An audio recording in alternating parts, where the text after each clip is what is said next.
नमस्कार दोस्तों। पिछले वीडियो में हमने चेस्टर बर्नार्ड के परिचय और संगठन एक सामाजिक व्यवस्था के रूप में और सहकारी व्यवस्था के रूप में है इसके बारे में, साथ ही औपचारिक अनौपचारिक संगठन और अनौपचारिक संगठन की औपचारिक संगठन में क्या भूमिका है इसके बारे में पढ़ा था। साथ ही लेक्चर 2 में पढ़ा था कि प्राधिकार की क्या अवधारणा है चेस्टर बर्नार्ड के अनुसार, और उदासीनता के क्षेत्र की अवधारणा के बारे में बात की थी। इसी कड़ी में और इसी कंटिन्यूटी में हम चेस्टर बर्नार्ड के द्वारा दी गई अवधारणा योगदान संतुष्टि संतुलन की अवधारणा के बारे में देखेंगे। साथ ही सामान्य और विशिष्ट उत्प्रेरण के बारे में बात करेंगे और मुख्य कार्यकारी के क्या क्या कार्य होते हैं इसके बारे में चर्चा करने वाले हैं। तो आइए हम इस चैप्टर की शुरुआत करते हैं। सबसे पहले बात करते हैं योगदान संतुष्टि संतुलन की अवधारणा की। चेस्टर ने संगठन को एक सहकारी व्यवस्था माना, यह आपको पता है, पहले इसके बारे में हम बात कर चुके हैं।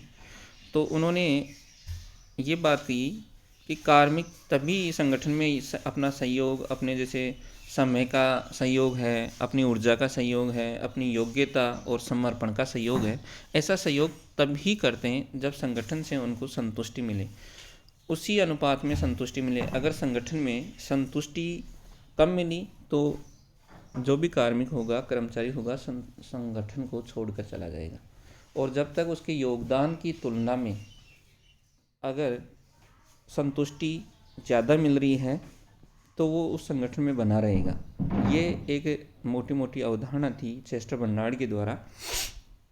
इस डायग्राम से भी समझ सकते हैं कि दोनों में देखो इक्विलिब्रियम है, ये एक साइड में कार्मिक है, एक साइड में संगठन है। तो कार्मिक अपना योगदान जो कंट्रीब्यूशन करता है संगठन में, वो किस किस किस चीज़ का करता है, वो है एक तो समय का, 8 घंटे 10 घंटे कार्मिक संगठन को देता है।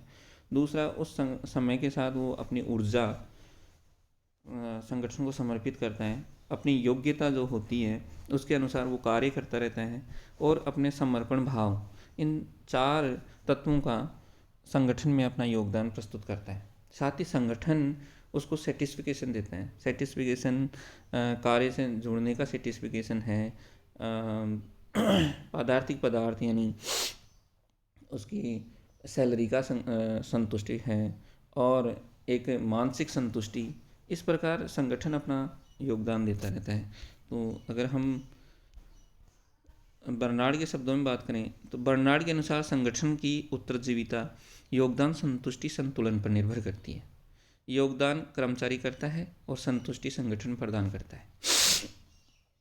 बर्नार्ड के अनुसार यदि कर्मचारी को अपने योगदान की तुलना में कम संतुष्टि मिलती है तो कर्मचारी संगठन छोड़कर जा सकता है, जिसकी हम पहले बात कर चुके हैं। यद्यपि ये संतुष्टि केवल मौद्रिक मदों में नहीं आंकी जा सकती।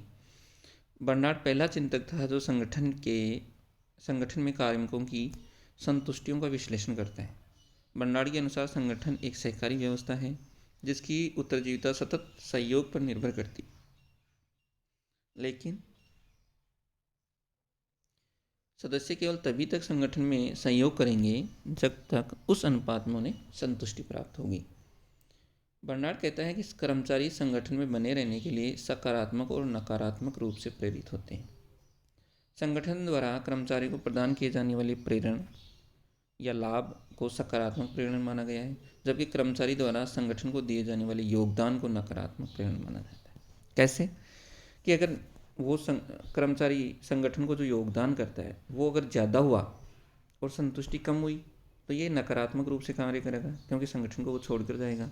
और अगर कर्मचारी द्वारा किया गया योगदान संगठन द्वारा प्रदान किए गए संतुष्टि से कम है और संतुष्टि ज़्यादा है तो वो हमेशा संगठन से बना रहेगा, इसलिए इसको सकारात्मक प्रेरणा कह सकते हैं।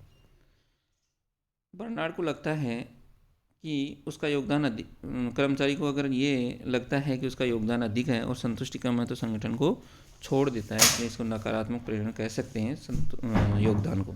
बर्नार्ड संगठन को बनाए रहने के लिए प्रबंधकों के प्रेरकों का समझदारीपूर्ण उपयोग करने पर बल देता है। बर्नार्ड कहता है कि प्रबंधकों को पहले सामान्य प्रेरणों का उपयोग करना चाहिए। प्रेरण दो प्रकार के होते हैं, सामान्य और विशिष्ट। सामान्य प्रेरणों को फिर बर्नार्ड 4 भागों में बांटता है। वो है कि संगठन से जुड़ने का सुख।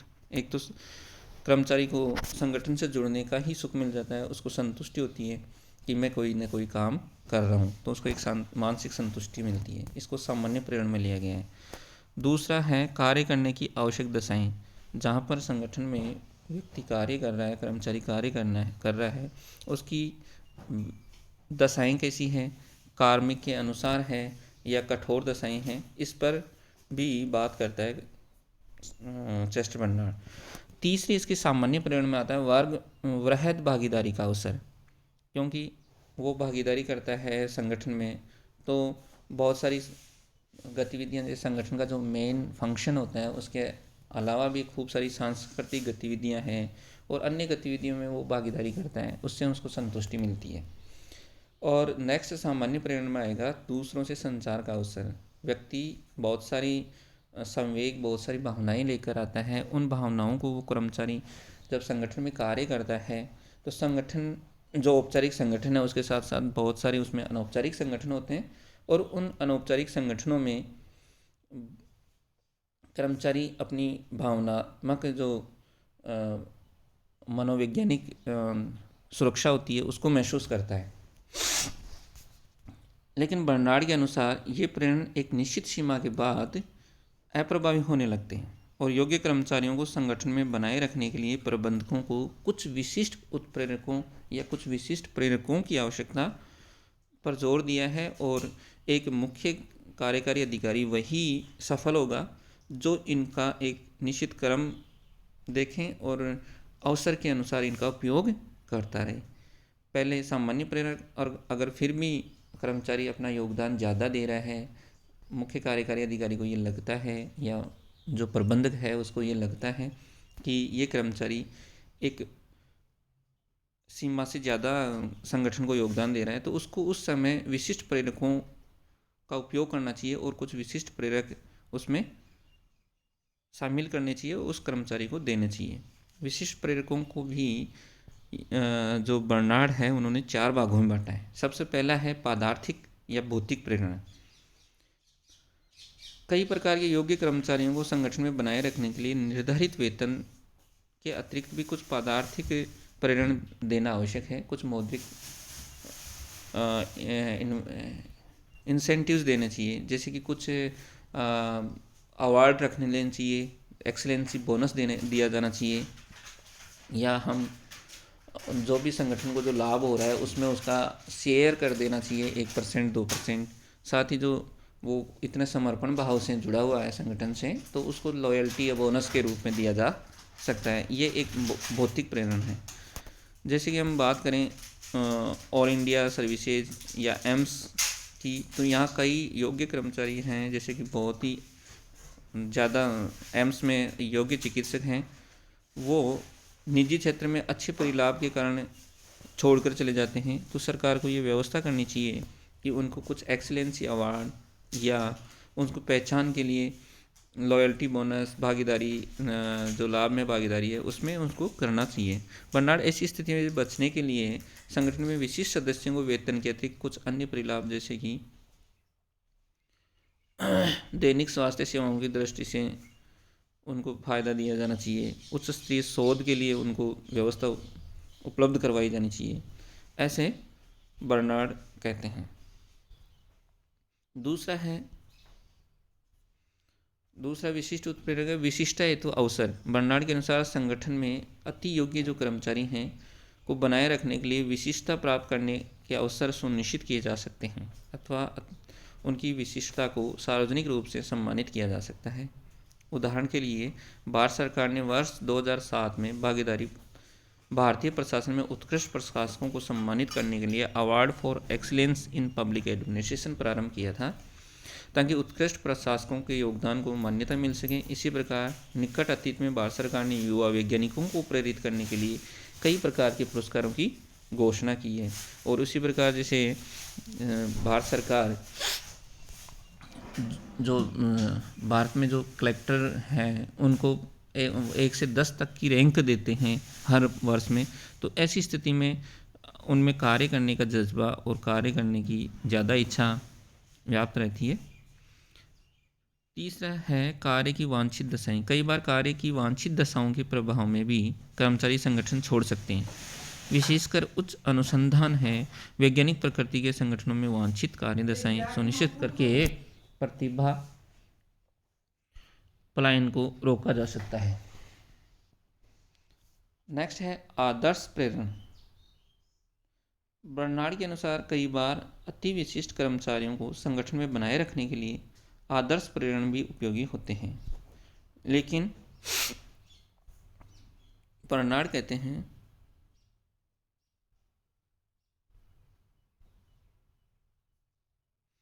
कि इनके उपयोग के लिए प्रबंधकों में एक उत्कृष्ट व्यक्तित्व होना चाहिए और नेतृत्व क्षमता और संवादकर्ता का गुण होना चाहिए। आदर्श प्रेरणों में शामिल है कार्य संतुष्टि मिले, यानी जो कार्य कर रहा है उसमें उसको मज़ा आना चाहिए कर्मचारी को। दूसरा, उसको कार्य विविधता, अलग अलग समय पर उसको अलग अलग कार्य देने जाने चाहिए। चैलेंजिंग जॉब दिए जाना चाहिए उसको। चैलेंज वाले जॉब देने से व्यक्ति को एक उत्साह बना रहता है और संगठन से वो लंबे समय तक जुड़ा हुआ रहता है। सामाजिक मान्यता, सामाजिक मान्यता व्यक्ति को मिलनी चाहिए। जो कार्य कर रहा है उसकी समाज में प्रतिष्ठा बढ़े तो वो कर्मचारी लंबे समय तक संगठन से जुड़ा रहेगा। और राष्ट्रीय सेवा का भाव, संगठन में ऐसे कार्य को समय समय पर आयोजन किया जाना चाहिए जो राष्ट्र की सेवा में समर्पित रहें। राष्ट्र के लिए कुछ संगठन के द्वारा किया जाना चाहिए और उसमें उस कर्मचारी की ज़्यादा अति भूमिका रहे तो कर्मचारी में एक संतुष्टि आती है और कर्मचारी लंबे समय तक अपना योगदान संगठन को देगा। तो इस प्रकार हम कह सकते हैं कि एक अच्छा मैनेजमेंट या एक अच्छा प्रबंधक तब तक ही सफल रहेगा जब तक इन प्रेरकों को एक निश्चित हायरार्की में और निश्चित फ्रीक्वेंसी में यूज करता रहेगा और संगठन में अच्छे कर्मचारी, जो अति योग्यता वाले कर्मचारी हैं, उनको जोड़ने में सक्षम हो पाएगा। तो हम कह सकते हैं कि ये प्रबंधक अच्छा प्रबंधक है। तो बर्नार्ड संतुष्टियों की बहुलता का विश्लेषण करता है और इन 4 विशिष्ट संतुष्टियों को पहचानता भी है, इसलिए इनका एक बहुत अच्छा योगदान है। तो आज की वीडियो में बस इतना ही। इसके साथ ही आज के अभ्यास प्रश्न आप नोट कीजिए। पहला है, बर्नार्ड की प्रबंधक के लिए योगदान संतुष्टि संतुलन की अवधारणा को समझाइए। नेक्स्ट क्वेश्चन है, बर्नार्ड की प्रेरक अवधारणा और इस प्रेरक अवधारणा को समझाते हुए उसकी 4 विशिष्ट प्रेरकों के बारे में चर्चा कीजिए। बस आज के लिए वीडियो इतना ही है, कल फिर मिलते हैं। Thank you so much.